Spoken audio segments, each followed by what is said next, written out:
Paratmanamekam jagadbijamadyam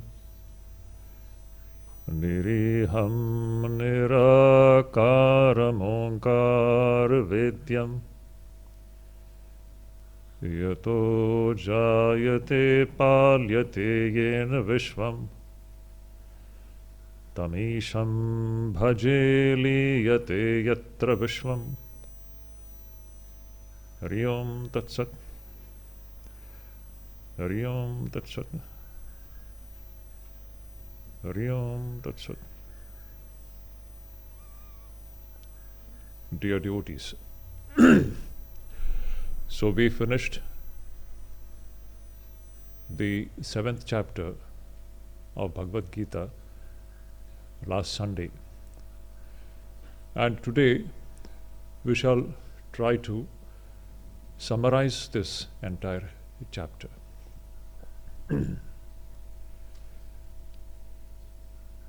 A very important point that we need to remember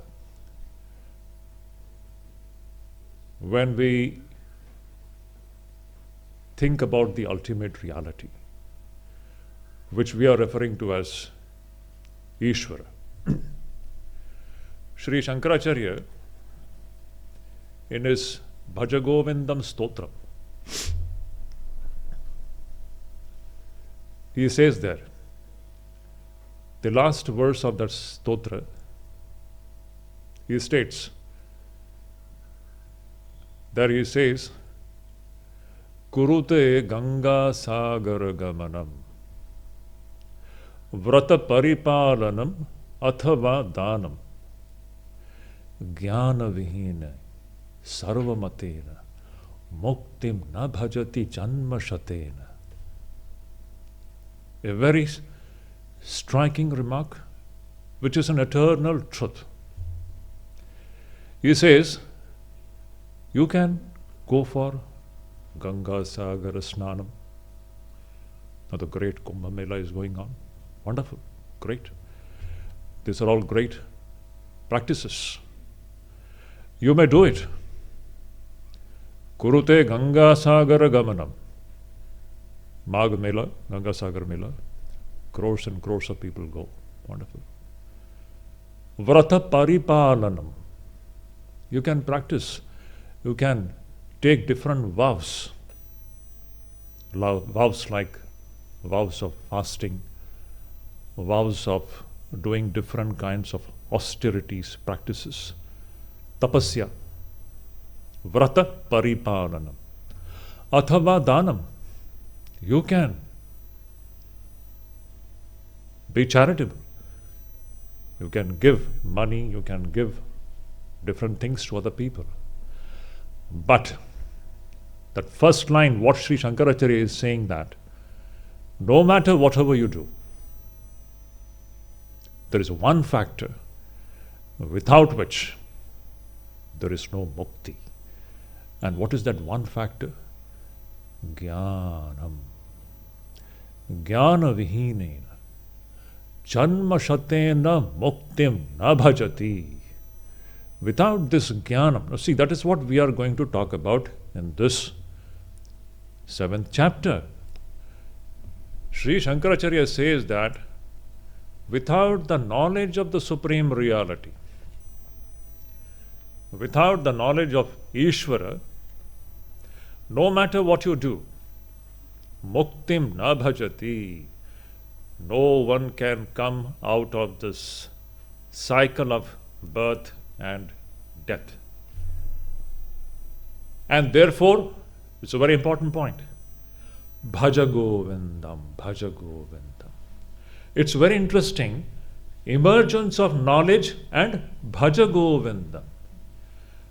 Jnana and Bhakti. You see the statement, it's so beautiful it is. Shankaracharya is saying that Jnana-Vijnana, without this Atma-Jnana or knowledge of Ishvara, Muktim na bhajati. No one can be freed from this bondage of the cycle of birth and death. And therefore, be devoted to Ishvara. Bhaja Govindam. Worship Ishvara, worship Ishvara. We succeed in worshipping Ishvara in the truest sense when we have knowledge of Ishvara. Again, I repeat, we succeed in worshipping Ishvara in the truest sense only when we have the true knowledge of Ishvara. And true devotion comes when there is correct knowledge of Ishvara. This is the connection between Jnana and Bhakti. They are not two different things. When one is there, the other will also be there. When we have the true knowledge of Ishvara, what is the ultimate reality, you have no other option apart from becoming a true Bhakta. This is what Sri Krishna is presenting so beautifully in the 7th chapter. And suppose if you have a true Bhakti, that will be accompanied by correct knowledge of Ishvara. These two things are inseparable. Jnana and Bhakti. Please understand, they are not two different things. Often we make a big mess about it. We think Bhakti is different and Jnana is different. True Bhakti, true knowledge, true devotion to Ishvara comes when we have the correct comprehension of what Ishvara is. So, Shankaracharya says, Jnana-Vijnana sarvamatena muktim na bhajati janma shatena. Hundreds of lifetimes will pass away, but you won't be able to come out of the cycle of birth and death. So knowledge, now we are referring to knowledge of the Supreme Reality. Now see, the same idea continues here in the 7th chapter. A perfect, as Shankaracharya says, Bhaja Govindam. For what? Jnanam, Ishvara Jnanam. So interesting. Bhajanam means devotion to Ishvara, which leads to the emergence of knowledge of Ishvara. Or when there is a correct knowledge of Ishvara, the true devotion to Ishvara also comes. Sri Krishna, in the first verse of the 7th chapter itself, he is presenting this very idea. He is talking about the knowledge of Ishvara. He says that I am going to talk about the knowledge of that supreme reality called Ishvara. Who is going to attain this knowledge? Mai asakta mana, number one. A person whose mind is fixed on that Ishvara. Yogam yunjan, a person who is meditating on Ishvara. Mad ashraya, a person who has taken refuge in me. You see, bhaja govindam. What Shankaracharya says that bhaja govindam means this person's mind is fixed in Ishvara, meditating on Ishvara, and completely he has taken refuge in Ishvara. In such a person, the emergence of the right knowledge of Ishvara takes place. That knowledge of Ishvara will be complete and it will be freed from all doubt. Asamshayam samagram mam yathagyāsyasi tachrunu. This complete knowledge of Ishvara with no trace of doubt, asamshayam, with perfect certitude and complete knowledge, not partial knowledge, that will come when you are madashraya, yogam yunjan, and maya sakta mana. See the connection between emergence of knowledge of Ishvara and the practices of bhakti. So beautiful. This is what Shankaracharya is beautifully presenting in the last verse of Bhaja Govindam. Jnana-Vijnana. But how is this jnana going to come? Bhaja Govindam, Bhaja Govindam. Fix the mind on Ishvara, meditate on Ishvara, and be attached to Ishvara. When we live that kind of a life, this knowledge of Ishvara will come into existence. Now, knowledge is of two kinds. Initially, it is going to be conceptual. Initially, it is going to be conceptual. Now, we all have some idea about Ishvara, definitely. But one thing needs to be made very clear here. This knowledge of Ishvara which we are talking about, conceptual ideas of Ishvara, it is endless, is it not? Everybody is imagining God in his or her own ways. What is the right comprehension of God? Now that has to come only through the scriptures. There is no other source.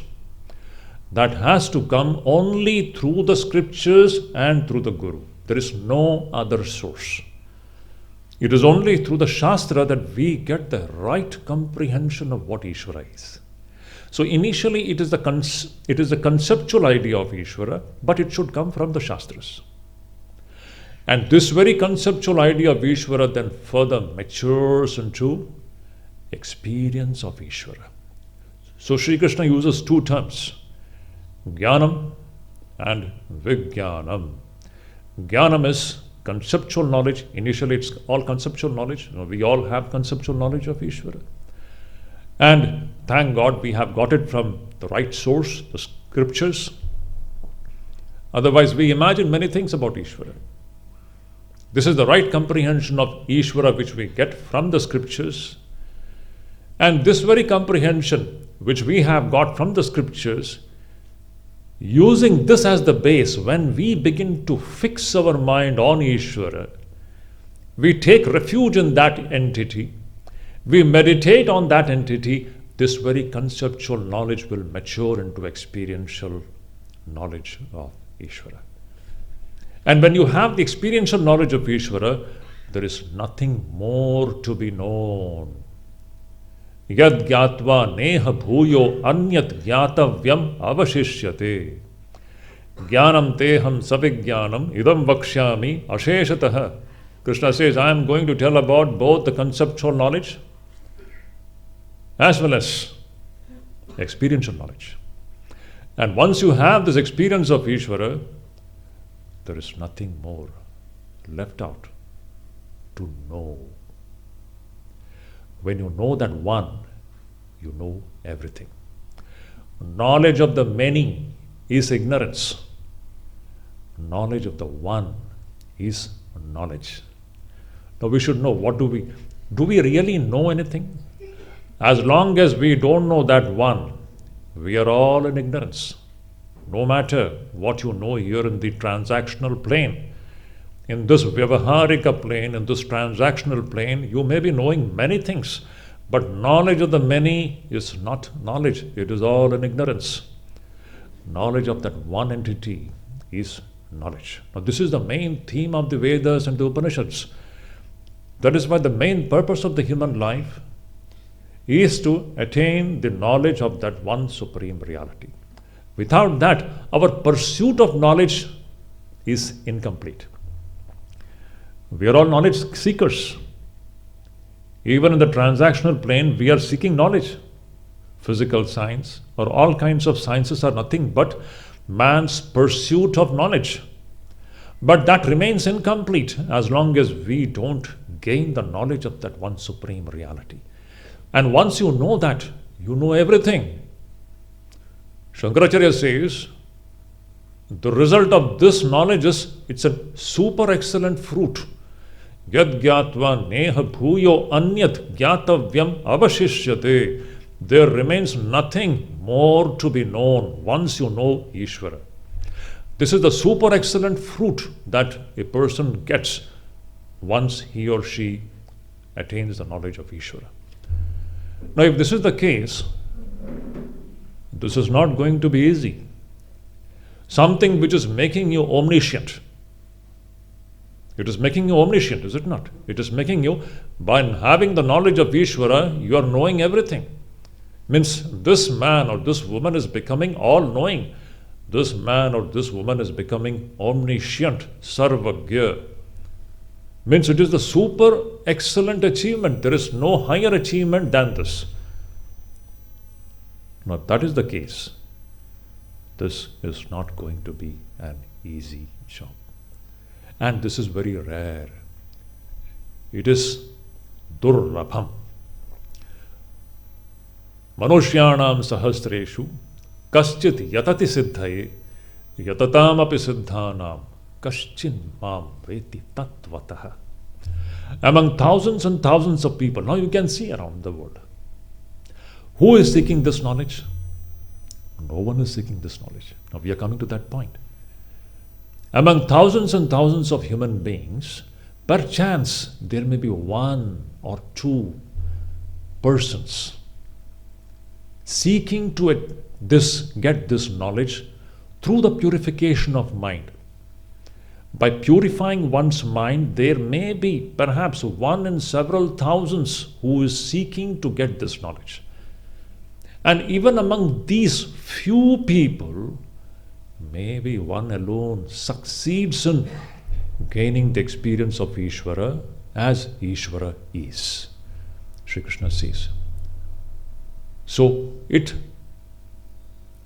presents to us the picture of the great challenging nature of this pursuit of the supreme knowledge of Ishvara. It is going to be challenging, but it is not impossible. When we study this verse, it seems to be, oh, it's impossible. No, it's not impossible. No, nothing is impossible. Why it's not impossible? Because Ishvara is residing in our hearts. Now, that is what is going to be the next discussion. It may be difficult, and what makes it difficult is that is not going to be discussed here. But it's not impossible, because Ishvara alone is existing. If that is the case, by Ishvara's grace, it is possible. So, Sri Krishna says then, so what is this knowledge that we are talking about? Knowledge of the supreme reality, knowledge of Ishvara. What is this Ishvara? Now we are all referring to the term Ishvara, Ishvara, Ishvara. We are all referring to, I don't want to use the term God. This English term God, it's connected with different kinds of connotations from different cultures, Western culture, Semitic culture. God somewhere sitting up in the sky, outside of this nature. This is all pure imagination. That's why I don't want to use the term God. Ishvara is the real term. The Vedic term is Ishvara. Such a beautiful term. So what is this knowledge of Ishvara? Who is this Ishvara? Where is this Ishvara? We are experiencing this world with our senses, and we are thinking that there is a Ishvara separated from this. This is the common idea prevalent among the so-called the common man and woman. Is it not? We think there is a world, something called world, one entity called world, and we think that there is some second entity called Ishvara or God. This is the common idea in which we are all living with. But is this the fact? Now Sri Krishna is presenting to us what is really Ishvara. Beautiful presentation. So Sri Krishna says, you see, I have my two prakritis, Apara Prakriti and Para Prakriti. Apara Prakriti is lower Prakriti, Para Prakriti is superior Prakriti. And both the Prakritis are my own Prakritis. Now what is this lower Prakriti? This lower Prakriti is what Krishna is referring to as the so-called material dimension. The dimension of matter, which we are all perceiving through our senses. So describing this lower Prakriti, Sri Krishna says, Bhumi rapo nalo vayu kham mano buddhirevacha ahankaram iti yamme bhinna prakritir ashtadha apareyam. Aparayam. This is all apara. What is apara? Earth, water, fire, air, space, mind, intellect, egoism. These are the 8 things. Now this is just 8 things which Krishna has taken it here. What it refers to is the complete dimension of matter which we are sensing, experiencing through our sense organs. The material dimension. It is nothing but Maya and Maya's product. Maya is the root of it, and its product, the effect of Maya is this so-called material dimension. Including Maya, this is all apara prakriti. This is Ishvara's apara prakriti, lower prakriti. Then Krishna says, distinct from this, I have got my para prakriti, the superior prakriti. What is that superior prakriti? He says, itastu anyam prakritim vidhi me param. Different from this, itastu anyam, different from this lower prakriti, know that I have a higher prakriti. What is this higher prakriti? He says, Jiva Bhutam Mahabahu Yayedam Dharyate Jagat. The higher prakriti is what? It is Jiva Bhuta. Jiva Bhuta means what? It is consciousness. Higher prakriti means consciousness. Consciousness appearing in the form of Jivas. Consciousness manifesting in the form of the so-called individual souls. Not only human beings, means all the living entities. Now you can distinguish or you can categorize everything in this universe into two, living and non-living. Is it not? Are we experiencing anything apart from this? Either a thing is non-living or a thing is living. And among the living, it can be anything. It can be a small insect. It can be a human being. And in between the small insect and the human being, there are a range of species. They're all living entities. And there is something called non-living entities. Now, this entire universe is nothing but the mixture of living and non-living entities. And both these living and non-living entities, they are all nothing but the mixture of or the blend of the higher prakriti and the lower prakriti of Ishvara. See, Sri Krishna is presenting the picture of Ishvara. Is this Ishvara which we are worshipping different from this Jagat which we are seeing through our sense organs? That is the big question. We need to conclude about this very clearly. What is the conclusion? Is God something separated from this universe which we are seeing? God existing somewhere up in the sky, beyond the clouds, where we go after death? All these imaginations we have in our bodies. And these imaginations govern us. We think that we are going to reach God at some point of time. As if God is going to come at the time of death. As if God is not there now, this moment. So Ishvara is what? Ishvara is made up of two prakritis. Apara prakriti and para prakriti. Matter and consciousness. Then Sri Krishna says, these two prakritis, etad yonini bhutani sarvani iti upadharaya aham krishnasya jagatah prabhava pralayas tatha matta parataram nanyat kinchitasti dhananjaya mai sarvamidam purotam sutre manigana iva. What brilliant thing. Etad yoni. These two things, this para prakriti and apara prakriti, they are the sources. Yoni means source, the cause. Source of what? Everything which we are seeing here. Now see the beautiful picture which is emerging. See, we are seeing this. You are looking at me, I am looking at you. What are we looking at? It's para prakriti and apara prakriti. Whose prakriti it is? It is Ishvara's para prakriti and apara prakriti. It is Ishvara in so many forms. Where is God? Somewhere far away? Here and there? This is what Sri Ramakrishna says. Shekhane agyan, ekhane gyan. This is, now see, we are talking about the knowledge of the Supreme Reality, Ishvara. Do you think Ishvara is somewhere in that temple, this temple?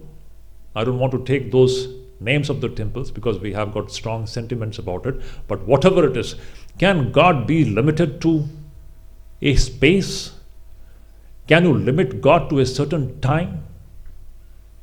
Kala Vishishta or Sthana Vishishta. Can God be Sthana Vishishta or Kala Vishishta? Means limited by time or limited by space. God cannot be, Ishvara cannot be limited by time and space. It is always there. Ishvara alone is there. Etat yonini bhutani sarvani iti upadharaya. Krishna is saying, Arjun, please try to understand. These two, Paraprakriti and Aparaprakriti, both together is the source of everything that you are seeing here. And then what? Matta parataram nanyat kinchid asti dhananjaya. Arjun, understand that. Now this is the true picture of Ishvara. Paraprakriti and Aparaprakriti, whatever we are seeing, it's nothing but Ishvara. Where are we looking for Ishvara?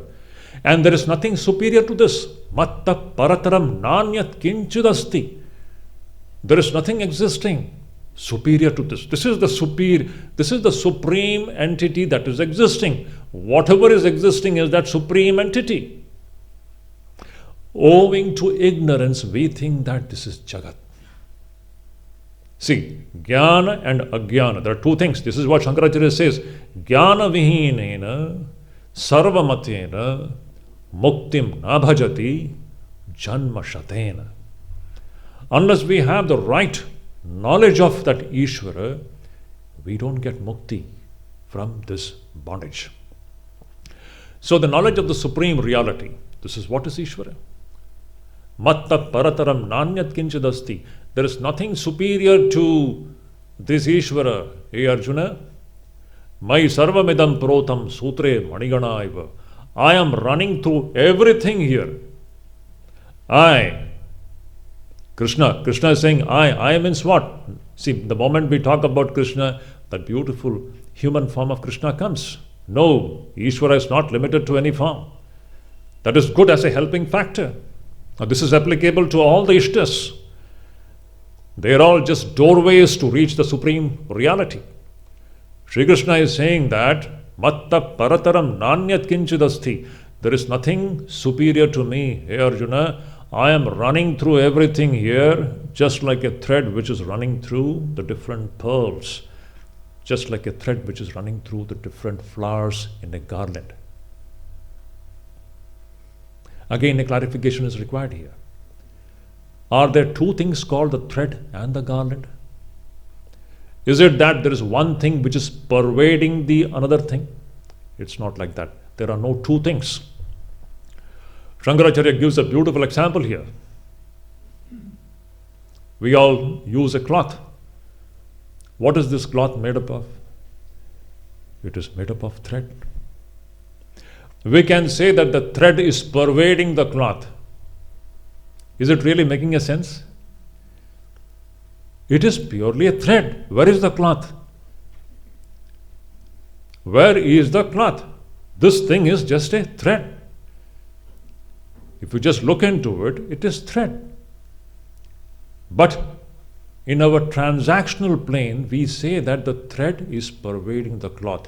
But actually, if you inquire, can there exist a cloth without the thread? Thread is the very essence of the idea of cloth. Cloth is just an idea, a nama rupa matram. Its essence is what? Thread. Shankaracharya, in other places, he gives this beautiful example of pot made up of clay. Now, what is pot? Is there really an entity called pot? It is clay, is it not? There can be pot made up of clay. There can be a jar made up of clay. There can be some other vessel made up of clay. These different vessels made up of clay, are these vessels existing distinctly from the clay? Do they have an independent existence? It is all clay. Mrittika matrameva. It is all clay and clay alone. Similarly is the thing here. What we are referring to as Jagat, it is nothing but its essence is Ishvara. Ishvara alone is existing. Now this idea Sri Krishna so beautifully gives in a series of verses. I will just read out just to recollect those beautiful ideas. Sri Krishna says, the essence of all these verses is simply one. The central point of all these verses is only one. Sri Krishna is saying that Ishvara is the very essence of everything that we are seeing here. So he says here, O son of Kunti, I am the taste of water. I am the effulgence of the moon and the sun. Om in all the Vedas, the sound in space, and manhood in men. I am also the sweet fragrance in the earth. I am the brilliance in the fire, and the life in all beings. And I am the austerity of the ascetics. O Partha, know me to be the eternal seed of all beings. I am the intellect of the intelligent.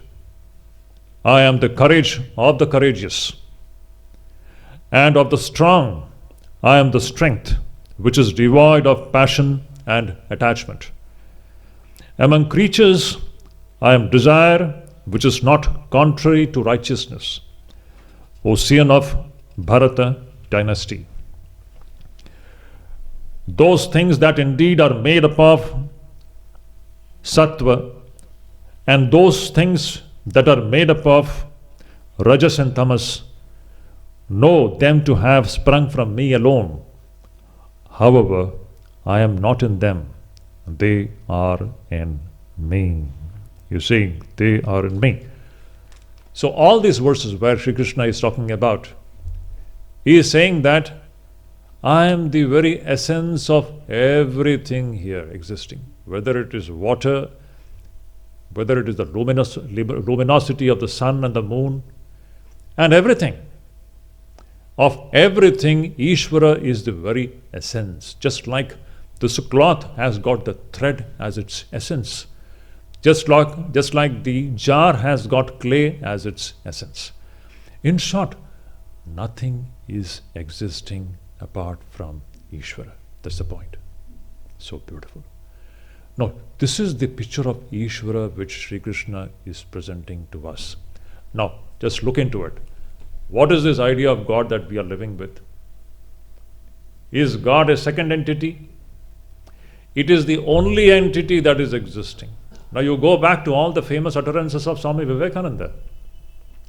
Swami Vivekananda, Shankaracharya, they were all the great preachers of this wonderful idea that God alone is existing. Sri Ramakrishna. What is Sri Ramakrishna's central teaching? Nothing else. It's all the Upanishadic teachings, not new, anything new. Sri Ramakrishna, Swami Vivekananda, Shankaracharya, Sri Krishna, Upanishads, they all speak the same one truth. And the truth is that Ishvara alone is existing. That famous utterance of Swami Vivekananda in Bengali, in his poem, Bahurupe Sammukhe Tumar Chadiye Kothai Koji Jo Ishwar. What a beautiful statement. Bahurupe Sammukhe. Sammukhe, in front, Sammukha. Just in front, Ishvara is in so many forms. Leaving this Ishvara, you are looking for Ishvara here and there. You are waiting for Ishvara to come. This is the real idea of Ishvara. Now see, as I said, the real comprehension of Ishvara, initially it will be a conceptual idea of Ishvara. But even that we have to have the right concept. Otherwise we will be living with wrong concepts of Ishvara. So that correct concept of Ishvara also comes from the Shastras. It has to come from the Shastras. Otherwise we tend to live in an imaginary world. Now, this is what is the knowledge of the Supreme Reality, Ishvara. Ishvara is of this kind. In short, nothing is existing apart from Ishvara. Now, some people, when they have this right kind of understanding about Ishvara, they remain connected with Ishvara. They are called bhaktas. Bhakta is a person who remains connected with Bhagavan, no matter for what reasons. One may be connected with Bhagavan for several reasons. But they are bhaktas. They are good people. They are virtuous people living righteously, and they have found their connection with Bhagavan for different reasons. So Sri Krishna says that these human beings who are connected with Ishvara, who are connected with Bhagavan, they fall into four categories. Now, see, these are all beautiful presentations for us to understand where we stand, to which category we belong to. So, which are these four categories of so called bhaktas? Sri Krishna says they are all good people, virtuous people, righteous people, leading a very good, honest life. And they get connected with Bhagavan for different reasons. But they are good people, they are all bhaktas. So Sri Krishna says, Chaturvidha bhajante mam, jana sukriti norjuna, arto jigyasu, artharthi, jnani cha bharatarshabha. So beautiful. There are four kinds of people who get connected with Bhagavan. Who are they? Artha. Artha means those who are in distress, those who are in difficulty, and which is very common. This is the commonest, I would say, because when we are in difficulty, when we suffer owing to different reasons, which is the very nature of life at this transactional plane, everybody is suffering in some form or the other. Some form or the other. Everyone is suffering. In short, for suffering we need not be hurt, or we need not be ailing from some physical ailments. We don't have to have that kind of things for suffering. Actually, according to our Shastras, as long as we don't have the knowledge of Ishvara, we are all suffering. In Ajnana, everyone is suffering. In ignorance, this ignorance itself is suffering. The real joy, the real bliss will come when we have knowledge of the Supreme Reality. Ignorance itself, Ajnana itself, is the cause of endless suffering. Ajnanena avrutam jnanam tena mohyanti jantavaha. Sri Krishna says in the Gita in another chapter, 5th chapter, I think so. So as long as Ajnana is there, everybody is suffering. So Artha is the first category of Bhakta who is suffering. And owing to different kinds of suffering in his life, he gets connected with Ishvara in order to get relief from that suffering. Artha. Second is Jigyasu. Jigyasu is a person who is seeking knowledge. The Jigyasu is a person who has got conceptual knowledge and now he wants to experience Ishvara. Jigyasu is a very important point. Jigyasu is a person who has got the conceptual knowledge of Ishvara and now he wants experiential knowledge of Ishvara, and that is the reason why he is getting connected with Ishvara for experience of Ishvara. Then Artharthi, a person who wants wealth of all kinds, then he falls at the feet of Ishvara. And the last category is Jnani. Jnani is Atmavetta, the knower of the Atman.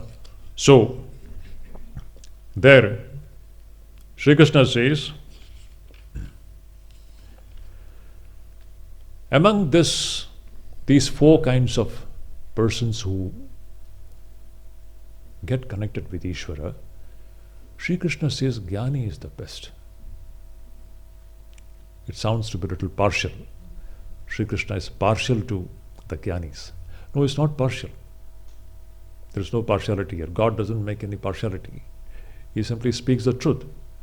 So, Tesham Jnani Nitya. There are two things. What makes this Jnani distinct from the so-called other bhaktas?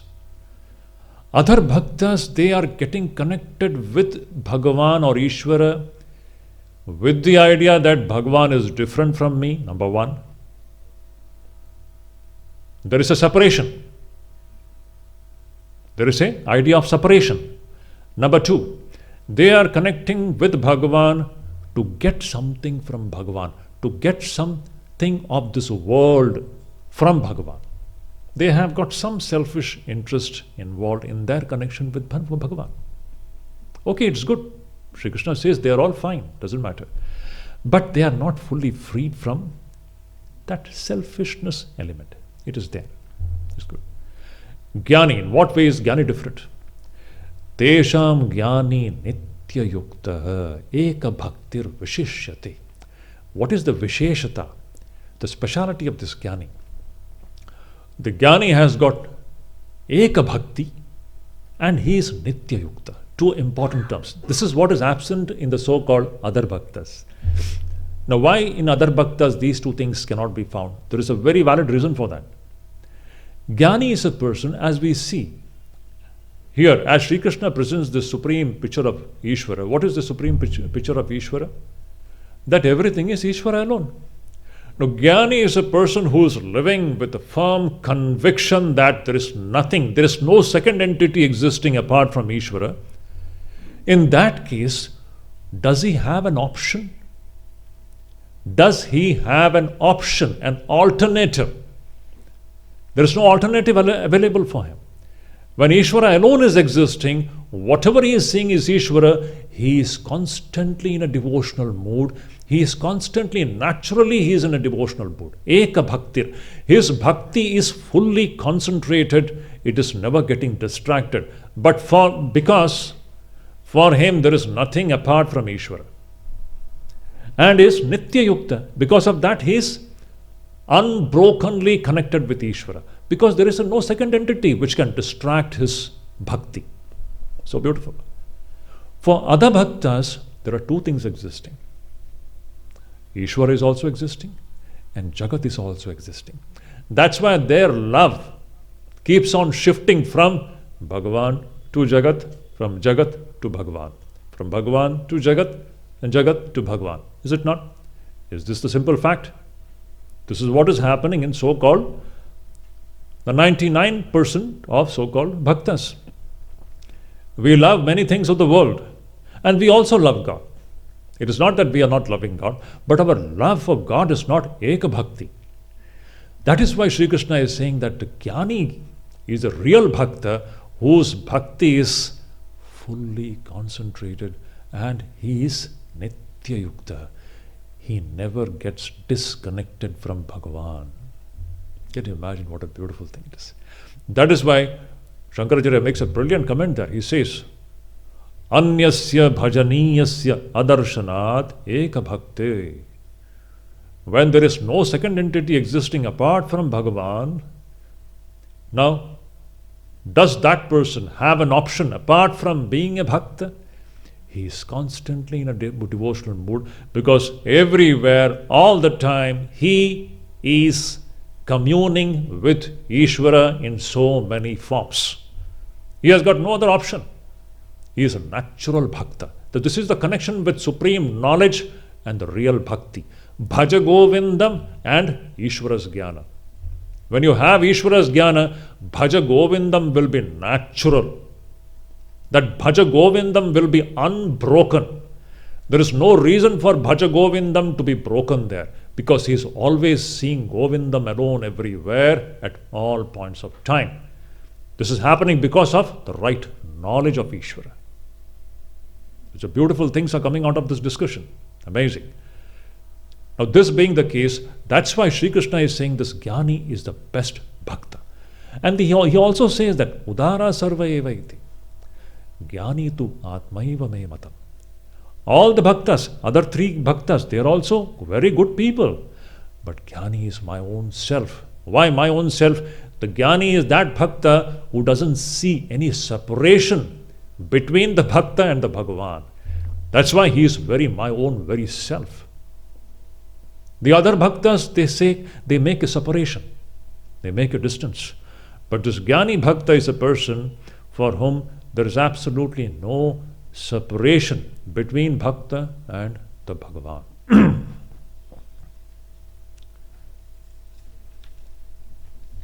And then finally he says in that very verse, he says, Bahunam janmanam ante jnanavan mam prapadyate vasudeva sarvamiti sa mahatma sa durlabha. This kind of bhakta is durlabham. What kind of a bhakta? Vasudeva sarvamiti. Now see, the real picture, Advaita, Jnana and Bhakti. Vasudeva sarvamiti. Everything is that one Ishvara alone. Everything is one Ishvara alone.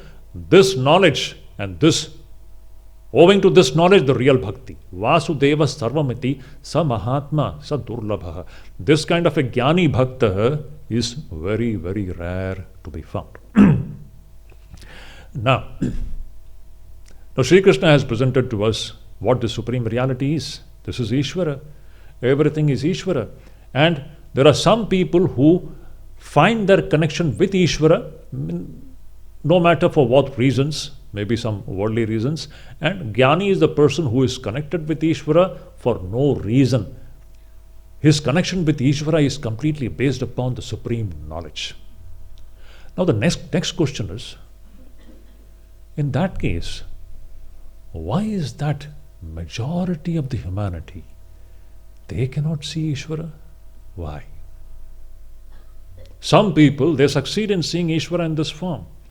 But why is that majority of the humanity is totally devoid of this perception or this kind of an experience of Ishvara? Why? Why do we fail to see Ishvara everywhere? There comes some beautiful points. Daivi hesha gunamayi mama maya duratyaya mameva ye prapadyante maya metam tarantite. There is something called one mysterious phenomenon, and it is my own phenomenon. This phenomenon called Maya, which is Daivi, which is divine, which is Brahman's own Shakti. And the very play of this Maya is that the Maya completely makes us forget the reality. It hides the reality from our vision. Daivi, and this Maya is Daivi, it is divine. And it is Duratyaya, it is difficult to cross over this Maya. But there is a way to cross over. And what happens? Once we are subject to this Maya, what happens? A series of verses. Now see how Sri Krishna is very systematically taking us and telling us everything. The supreme reality is that everything is Ishvara. Then why are we failing to see it? The reason we fail to see it is Maya. And once you are subject to this Maya, the outcome of that is what? Kamai stai ritagyana prapadyante anya devataha tam niyamamasthaya prakritya niyata swaya. Now starts the problem. Once we are subject to Maya, what happens? Kama. Desires. This kamana, this vasana, kamai stai ritagyana. And once kamana comes, what happens? We become ritagyana. Ritagyana means devoid of knowledge, deprived of knowledge. Ritagyana, jnana rita. We become devoid or deprived of knowledge. We are totally steeped in ignorance, owing to Maya. And that is when that happens, we are overcome by desires. Kamana, kamana, kamana. I want this, I want that. Now, this is the story of the human life. Our life we have been leading just wanting this, wanting that. Endlessly it is going on. And no matter what we get in life, is it really fulfilling us? Any of the things. We may have all the so-called enjoyments, physical enjoyments, all wealth, money, anything what we want at the physical plane. Can any of these things really satisfy the human soul? Never. In one word, never. It cannot happen. So, kama istaistai ritagyana prapantyante anidevata. And when we are driven by different desires, then what happens?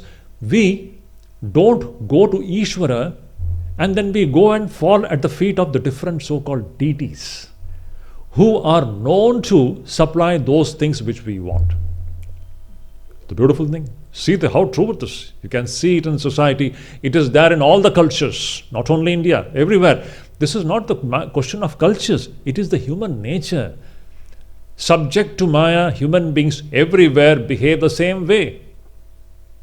Again I repeat, subject to Maya, human beings, their behavior is same everywhere. All races, all cultures. It is human behavior driven by the force of Maya. Driven by desires, people will go and fall at the different so-called forces of nature which will fulfill their so-called physical desires, worldly desires. Then they will begin to worship those different deities.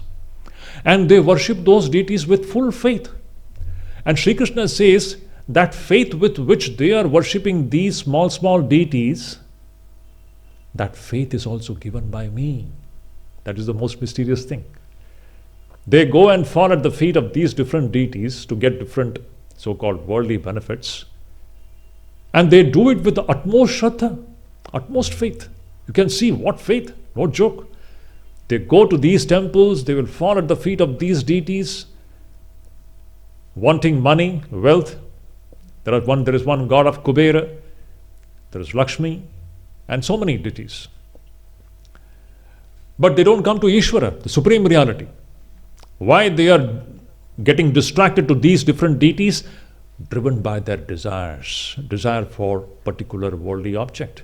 And they worship these deities with utmost faith, and that faith is also given by me. Then Sri Krishna says, no matter what deities you worship, and through the worship of these deities, their worldly desires are also getting fulfilled. And they think that it is that particular deity who supplied that thing which they wanted. They do not know that their desires was fulfilled not by that particular deity, but that by the Supreme Ishvara. That is the biggest mystery. You may go to this god, that god, and your wish is getting fulfilled. But actually speaking, the fulfiller of all wishes in this creation is Ishvara and Ishvara alone. It may be happening through different so-called lower deities, but the ultimate dispenser of all the wishes of all the human beings is Ishvara and Ishvara alone. So Shankaracharya says, if that is the case, instead of going to these so-called lower deities, why not straight away go to the Ishvara? Ishvara is the fulfiller of all the wishes. So why go to the lower deities? But that is the play of Maya. That is what happens once we are subject to Maya. We forget the Supreme Ishvara, and driven by our kamana and desires, we go and fall at the feet of these different deities. And the different objects that we get from these deities, they are all what? Antavattu phalam tesham tad bhavati alpamedhasam. The results, whatever you get from these smaller deities, those things are all antavattu. Antavat means they are all transient. They are not going to last ever. But if you develop bhakti for Ishvara, you will be getting that which is infinite and inexhaustible. What you get from these so-called lower deities, those things are going to be transient. It will come to an end. But if you develop true bhakti for Parameshwara, what you are going to get out of that is inexhaustible. It never comes to an end. Now, because of Maya, we fail to understand what Ishvara is. Not only that we fail to understand what Ishvara is, we also fail to recognize the avatar of Ishvara. It's a very important topic which Krishna touches upon. See, what Maya does, once we are subject to Maya, we not only fail to recognize, understand that it is Ishvara, not only that, when that very Ishvara comes in a special way, we fail to recognize that special manifestation also. Avatar. Avyaktam vyaktimapannam manyante mam abuddhayah param bhavam ajananto mama avyayam anuttamam naham prakasha sarvasya yogamaya samashritah mudhoyam nabhijanati loko mam ajam avyayam. Two beautiful verses. Now see, again, it's all play of Maya is going on. Initially, Sri Krishna presented to us the supreme picture of Ishvara, but why we fail to see this? Maya, Yoga Maya Samavritah. When that very Ishvara comes down in a special way, when that Avyakta becomes Vyakta, when the unmanifested become manifested, the so-called common men and women, they fail to recognize that avatar. They think that this avatar is just like you and me, but that's not the case.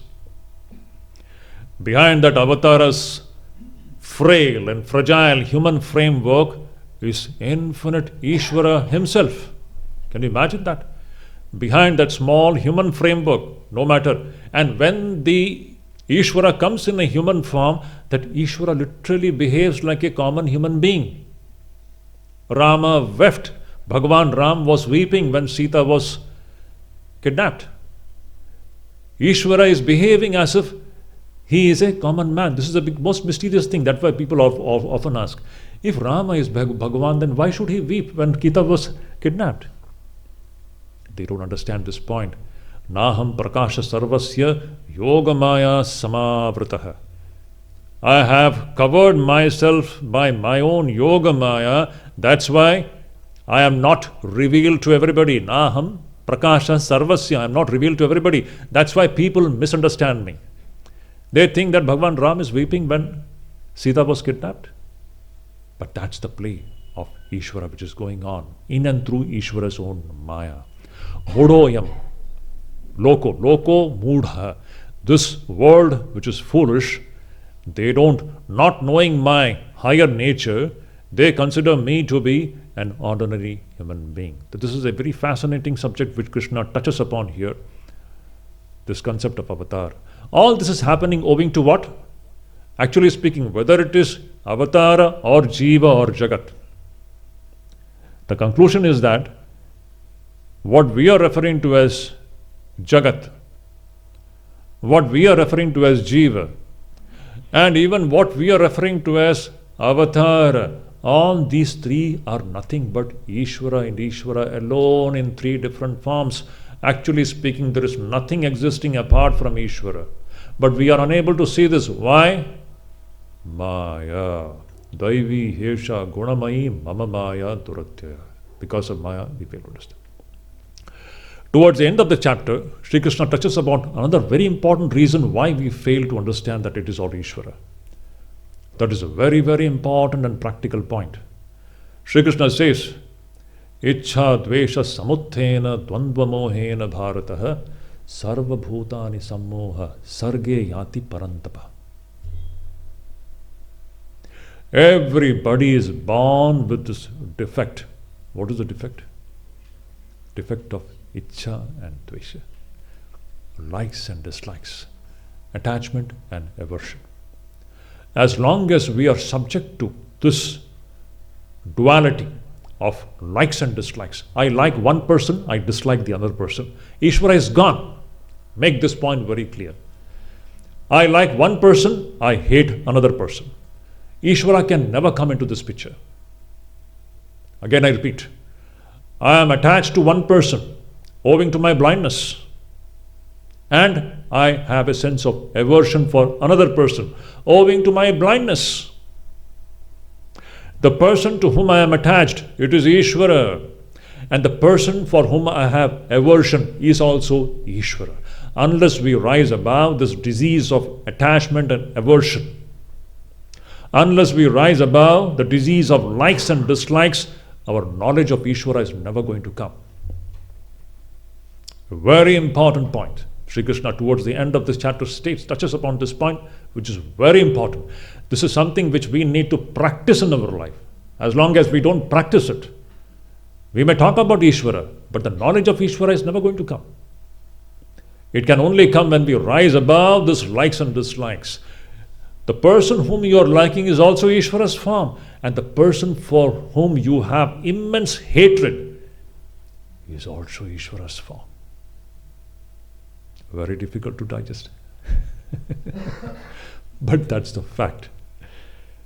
This is what we have to practice, to rise above likes and dislikes. So, Ichha Dvesha Samudhena, Dvandvam. Now, what is this Ichha and Dvesha doing? This likes and dislikes, it is giving birth to Moha. Moha. Delusion. It is clouding our mind.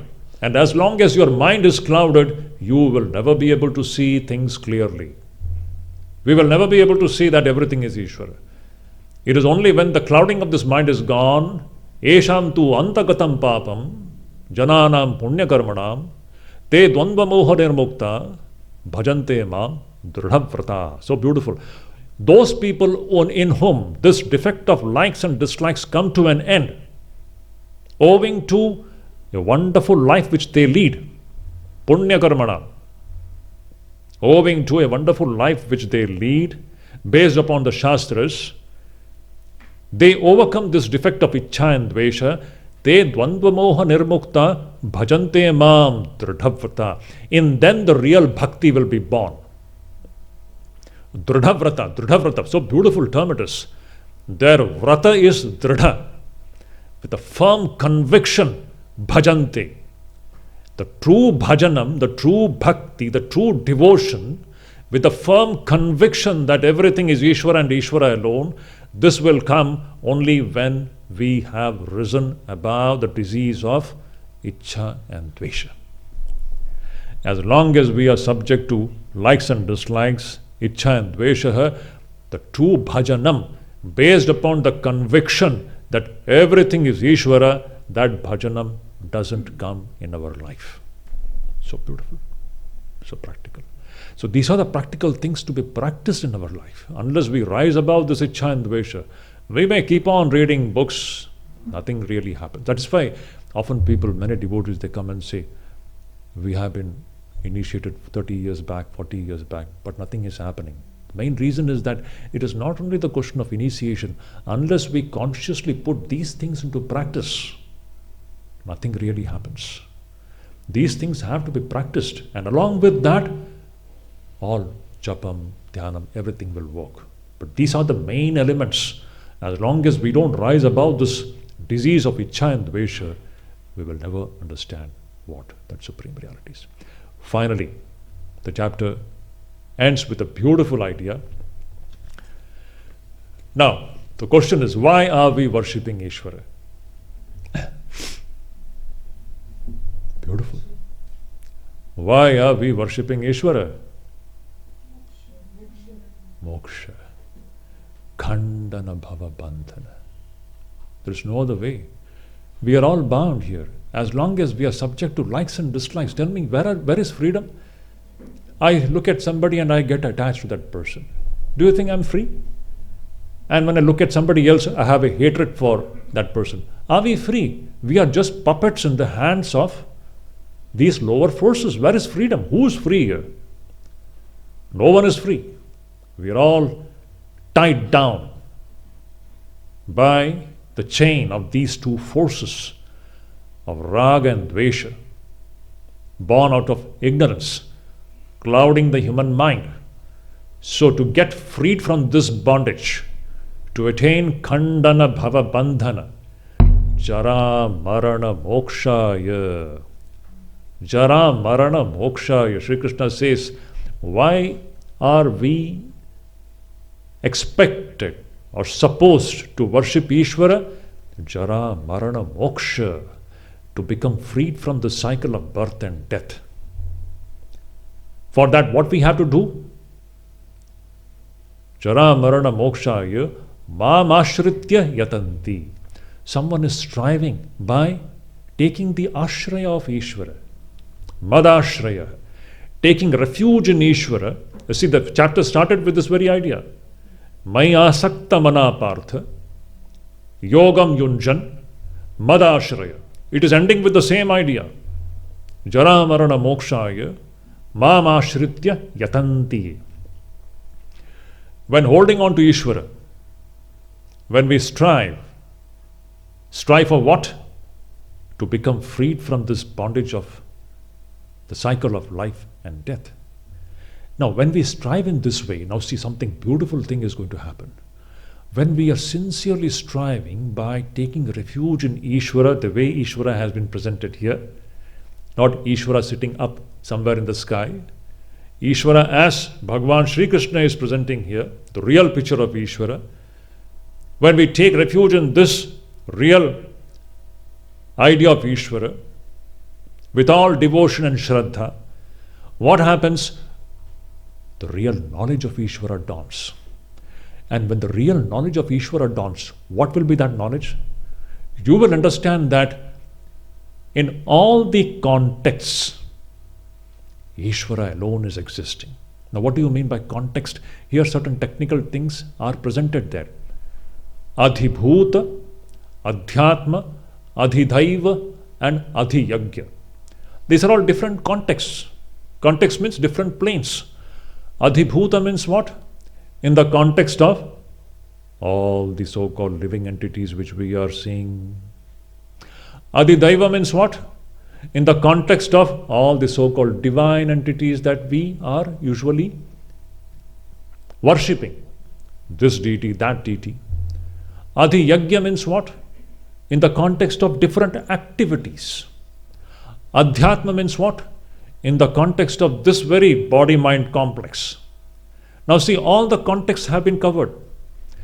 Whether it is in the context of this very body-mind complex, whether it is in the context of these other living entities which I am experiencing, whether it is in the context of the so-called divine deities existing in the different planes, whether it is in the context of the activities which is going on, in all the contexts, what is actually existing? Ishvara alone is existing. These contexts are all baseless.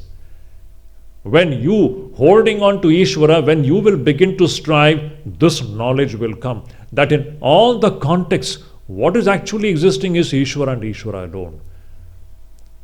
In the Adhyatmic context, it is Ishvara. In the Adhibhautic context, it is Ishvara. In the Adhidaivic context, it is Ishvara. In the context of Adhyaksha, it is Ishvara. Means everything. There is nothing existing apart from Ishvara. This knowledge will come. Now tell me, Sri Krishna so beautifully in a grand manner he ends this chapter.